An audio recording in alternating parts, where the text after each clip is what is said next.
Hi St. Bart's friends, I'm back with another chapel this week. Remember last week we talked about how God is always with us and we can talk to him at any time. Hopefully this week you've had an opportunity to talk to God and share some things about your week with him. Today we are going to talk about how God made the world. He made me, he made you, he made the flowers behind me, the leaves, he made everything. So we're going to read a story about that, and then we're going to sing our song again like we did last week. Ready? Let's go.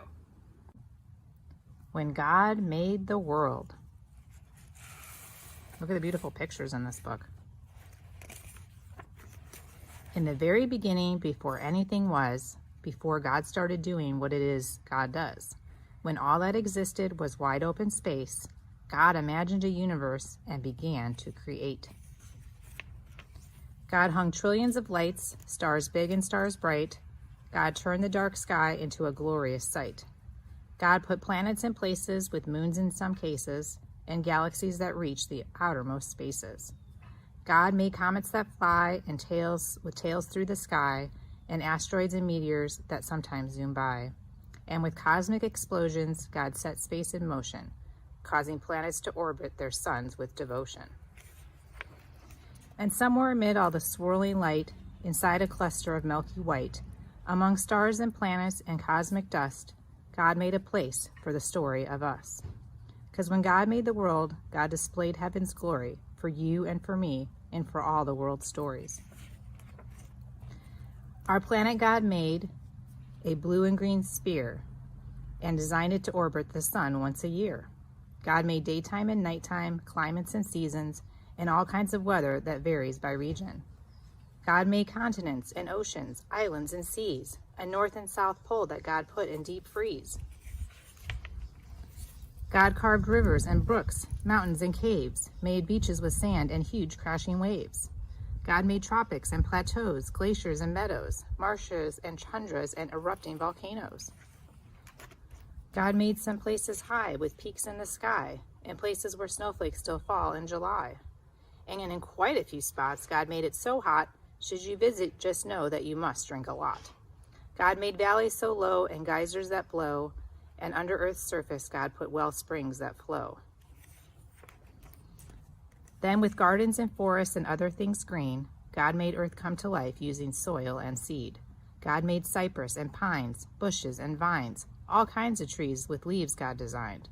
Plants full of flavor like basil and thyme, and trees that grow citrus like grapefruit and lime. God made flowering plants that enchant. While most you can touch, God made some you can't. Roses, be warned, are prickly with thorns, and there's an African melon God covered in horns. And poison ivy's backlash giving you a rash? Wherever it touches, you'll itch and you'll scratch. But don't let that stop you. Run barefoot through grass, pick a flower or two, or a bouquet perhaps. Find a tree you can climb, or with a seat and some twine, build your very own swing or a backyard zip line.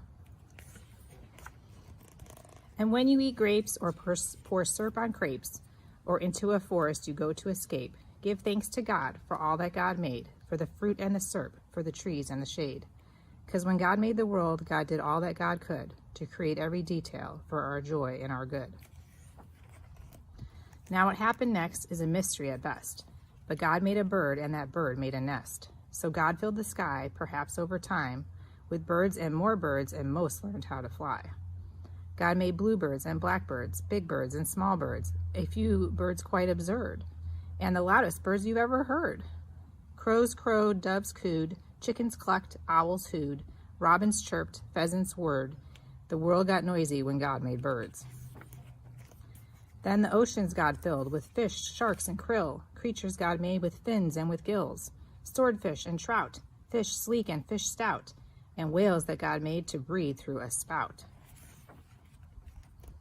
God made sea rays and eels, fish red, yellow, or teal, and some fish so odd that they hardly look real, like a fish that has fangs or a monster-like face, or a fish that flies or makes its body inflate. And wherever a river, ocean, or sea touches dry land, there's likely to be all sorts of creatures living their lives on land and in water. That's how they survive. Like otters and frogs, turtles on logs, and crocodiles gathering in swampy bogs. And then God made cows, horses, and goats, and God made gibbons with inflatable throats. God planned lions to roar and tigers to pounce, and kangaroos, God thought, let's make you bounce. God made bears to growl, moles to plow, and under full moons, coyotes to howl. Donkeys brayed, giraffes bleated, jaguars prayed, rhinos stampeded. Bunnies hopped, beavers chopped, and in muddy pools, hippos plopped. Yes, all living creatures, from whales to snails, from those covered with feathers to those covered with scales. Each God designed with a home in mind to develop and evolve if needed over time. Because when God made the world, every creature on earth became a part of life's circle, having value and worth. And God made people, people like you and me, people with souls, people with stories, a global family tree. God made us all, flesh and bone, covered in skin, and made all our bodies to have hearts beating within. God gave us all bellies and legs, fingers and toes, and fashioned our faces with eyes, mouth, and a nose. God made our bodies uniquely equipped for walking and talking, to eat and to skip. God wired our brains to feel love and feel pain, to process and learn, to read and retain. But despite all we share, we're also unique. God made us all human with just a few tweaks. Each of our faces, bodies, and traits, our skin tones, our features, God did create. God made some people shy and some people loud, and some who thrive in the midst of a crowd. Some make music and some like math, and some are prone to blaze their own path. But always remember, because this much is true, God had a purpose for making you. So use every gift, every talent or shtick. Make the world better with your God-given trick. Bring smiles to faces, show love and good graces to those who need hope in all different places. Discover a star, a planet, or moon, or help keep a forest from dying too soon. Save a whale, hug a tree, protect every bee, recycle, repurpose, reject apathy. Because all of creation whispers God's story. The mountain, the ocean, the blue morning glory, the raindrops, the sunshine, the grapes on the grapevine. With nature, God gives us a glimpse of divine. And just like a star might showcase God's light, or a waterfall give us a sign of God's might, the same could be said of me and of you. How we live, how we love, tell God's story too. Because when God made the world and the world started spinning, the story God wrote was just the beginning. The end. Wasn't that a great story with awesome pictures? I really like this author and this illustrator. The author was Matthew Paul Turner, and the person who drew the pictures, the illustrator, was Jillian Gamble. And God did make the world. He made everything that we see. Isn't that pretty awesome? Now we're going to go ahead and sing our same song as last week. Well, so go ahead and let's sing together, okay? He's got the whole world in his hands. He's got the sun and the moon in his hands. He's got the earth and the sky in his hands. He's got the whole world in his hands. He's got the trees and the flowers in his hands. He's got the oceans and the rivers in his hands. He's got the wind and the rain in his hands. He's got the whole world in his hands. He's got the owls and the bluebirds in his hands. He's got the zebras and the lions in his hands. He's got the snakes and the turtles in his hands. He's got the whole world in his hands.